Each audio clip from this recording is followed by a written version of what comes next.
కోర్ట్‌లో అవని, అక్షయ్ వాళ్ళు హాజరవుతూ ఉంటారు. ఇంతలో అక్కడ ఉన్న అక్షయ్ జడ్జి గారు ఎలాగైనా సరే నా కూతురిని నాకు అప్పగించండి. నా కూతురిని దొంగతనంగా ఎత్తుకుపోయింది ఈ అవని అని చెప్పేసైతే అంటూ ఉంటాడు. ఆ మాటలు వినగానే అక్కడ ఉన్న అవని అయితే ఒక్కసారిగా షాక్ అయిపోయి అక్షయ్ వైపు అలా చూస్తూ ఉండిపోతాంది.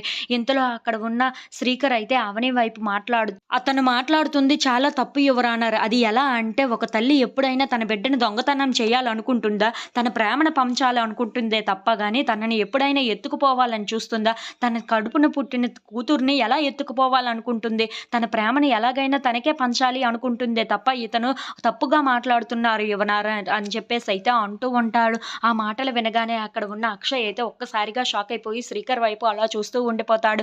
ఇంతలో అక్కడ ఉన్న శ్రీకర్ మాత్రం అవును అమ్మ ప్రేమను పంచాలనుకుంటుందే తప్ప ఎప్పుడైనా తన ఒంట్లో ద్వేషాన్ని గాని ఏమైనా పంచాలనుకుంటుందా ఏంటా? ఇప్పటికి తన బిడ్డకి తన దగ్గరే ఉండాలి అనుకుంటుంది. అది తప్పా? అని చెప్పేసైతే అడుగుతూ ఉంటాడు. ఆ మాటలు వినగానే అక్కడ ఉన్న జడ్జ్ అయితే అన్నీ నోట్ చేసుకుంటూ ఉంటాడు. ఇంతలో అక్కడ ఉన్న శ్రీకర్ మాత్రం అమ్మ ప్రేమ మీకు తెలియందా యువర్ ఆనర్? ఎప్పుడైనా అమ్మ తన కూతురిని గాని, తన బిడ్డల్ని గాను ఎలా పెంచాలో అలా పెంచాలి అనుకుంటుంది. అంతేకాని దానికి దూరంగా ఉండాలని అస్సలు ఊహించుకోదు కదా!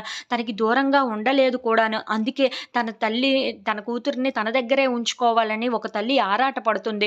దానికి మీరే ఏదో ఒక సమాధానం చెప్పాలి అని చెప్పేసైతే అంటూ ఉంటాడు. ఆ మాటలు వినగానే అక్కడ ఉన్న అక్షయ్ అయితే ఒక్కసారిగా షాక్ అయిపోయి శ్రీకర్ వైపు అలా చూస్తూ ఉండిపోతాడు.